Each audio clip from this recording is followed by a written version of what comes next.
Welcome to Shivering Timbers Dojo. Tonight we're going to do some videos for something we normally don't do a lot of. We're going to do some breaking. It's not something we do a terrible lot of here. We tend to focus a little more on grappling than our striking, but you can't leave it out. Now, a lot of people say, why would you use a board to hit? It's silly. And these are, here, we'll show you. These are the plastic boards. They are re-breakable, yes.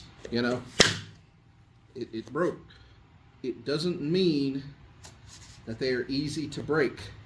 You do have to hit these with some power. You do have to hit these with some force. And what they teach, if you hit incorrectly, the wrong part of your hand will hurt. All of a sudden, these two knuckles that you're targeting with aren't hurting, and you hit this, well, you know you did it wrong for the punch.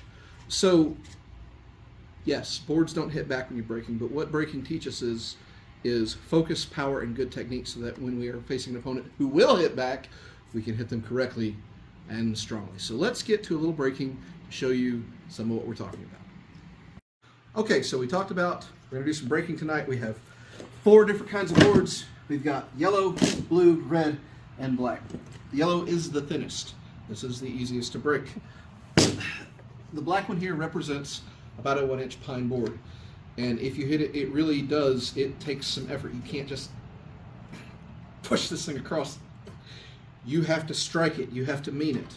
For everybody who says, oh, they're pre-broken, yeah, they are. But there is force needed to get these apart.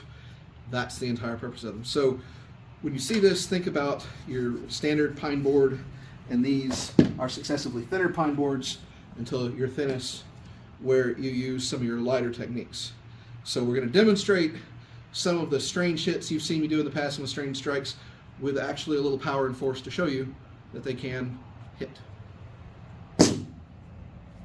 So this is the demonstration of the leopard strike, the 4-knuckle strike, with the red board. The red board is 1 step down from the black, so a little bit thinner than your standard pine board.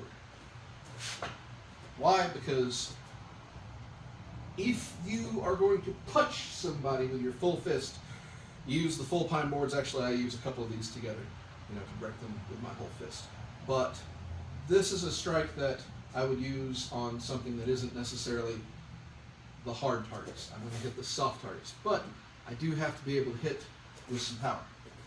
All right, this way, please. Yep. Now, for funsies, we're going to do it from a 3-inch punch. Here to here, here to here. So, 3-inch, 4-knuckle strike. You ready? Just like that. You have to put your body weight behind it. You have to put your power behind it. And you need to key up. Doesn't hurt? Yes. It's really painful, but it hurts more not to break it. All right, this side. Lefty. Ooh boy, I'm not a lefty. So again, in 3 inches, what it's teaching me is it's teaching me acceleration, it's teaching me power, it's teaching me explosiveness. That's what it's teaching me. Just like that. That's good.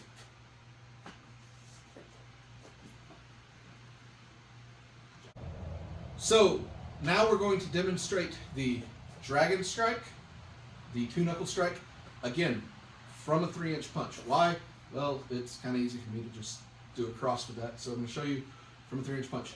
So the way we perform the dragon strike, like I explained before, you come here, you put your thumb down, your fingers on the inside of the thumb, just like that. Dragon, Phoenix punch, there's several names for this thing. And then you can also do it from a single punch. But for right now, the double one.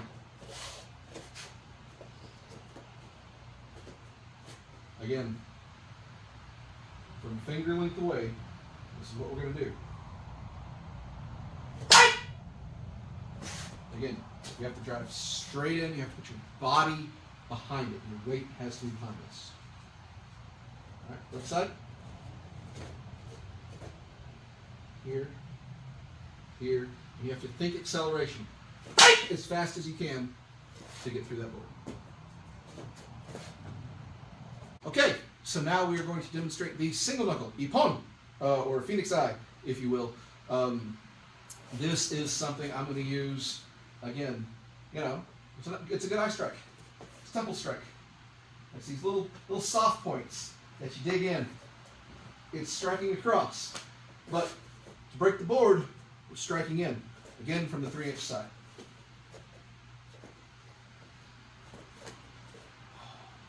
All of the pressure is on one knuckle. So I got to go fast because I don't want it to stop. Again, I make the fist. I put the thumb down. I brace the knuckle on the fist. And that's how I make this happen. Just like that. Looks like.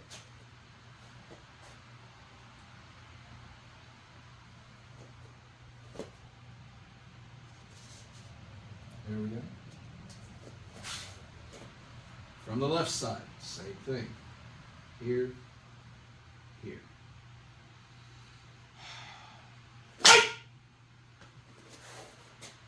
All the way through with your body. We didn't bow out.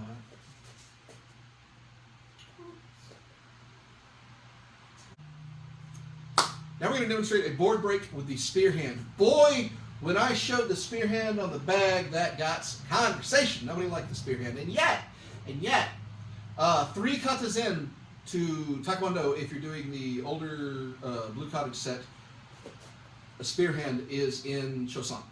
Like, all of a sudden you're doing it. So, and then you do one in Wanyo. And you start putting spear hands in. And spear hands are in lots of karate katas as well. You do them in long 2 and short 2 in Kempo. So if you're going to train the spear hand in the kata, you better train to hit it. Once again, I'm not going to hit somebody in the forehead with a spear hand unless I hate my fingers. I'm probably not going to hit the sternum. There's a lot there, But there are places like the armpit, like under the ribs, where I can hit. And I can hit pretty strongly with a spear hand. Now, we're going to use the blue board for this. It's not the thinnest board, the yellow board. It's a step up from that. It's about half of what the black one is. And again, I can't split an entire black one with the spear hand yet. We'll get there. All right.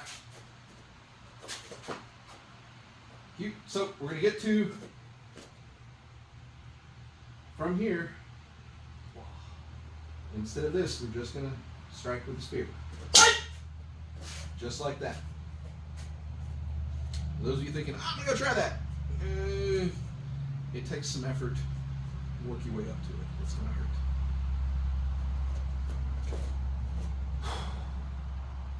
You have to bend your fingers and put them together and use speed. Like so. All right, so now we're going to work with the eagle strike with the board. All right, once again, this is one of those strikes. I showed it, the eagle strike, and boy, did I generate a lot of comments. A lot of people don't like it. Let's talk about the eagle strike. What are you using it for? You're using it for soft targets. Everybody remembers the scene from Kill Bill where Bill snatched out a knife? All right, well, since I don't live in a kung fu drama, I'm probably not going to be snatching out any eyes, but I absolutely can hit with it. And I can hit with it, again, to places that have nerves and will hurt them. Again, if I hit them in the forehead, top of the head, it's really going to hurt me.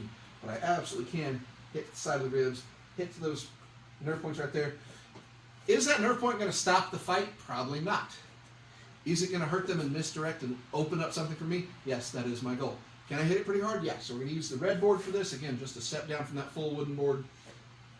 And I absolutely can hit fast enough to go through. Again, I'm not worried about this shot. I'm going to do it from about the fast and in. Like so. To do this, you focus on these 3 fingers. The other 2 just help out.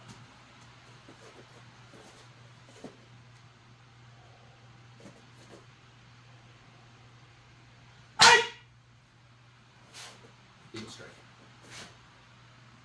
Okay, now I'm going to demonstrate the 3-inch punch as a jab with the board. So what do we have here? So we have a couple boards. We have the black board with the blue board. Unlike wood boards, when you put these together, they really do get a lot more difficult because they don't sit together. The green isn't right on the green. just like you would with a wooden board.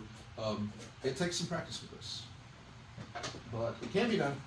The thing to remember, anytime you work these 3/8 punches, these short range strikes, why are we working on this? Again, the board doesn't hit back, I know, but somebody will hit me back, so I want to be able to hit them hard and fast if I can to avoid getting hit back, because I don't like that.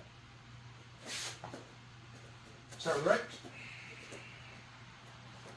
And again, with 2 boards, the best I can do is think of acceleration. Power through.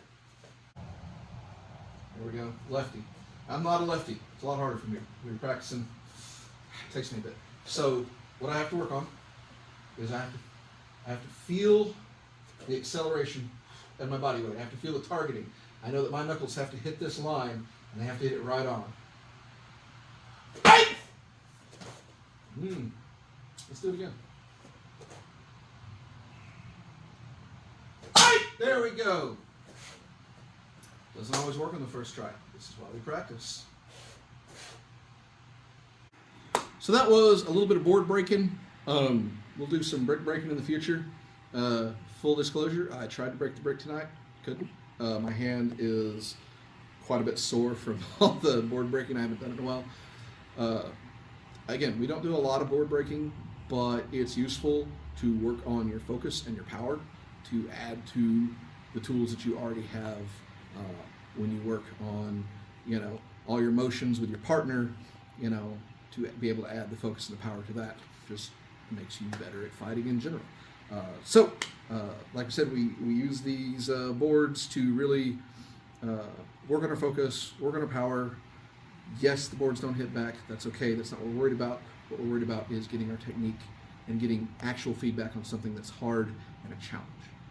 So give it a shot. Get you some boards, try it out, but start small, work your way up, toughen your hands, toughen your knuckles before you get to the point where you're like chopping ice blocks in half. All right, stay safe. Thanks.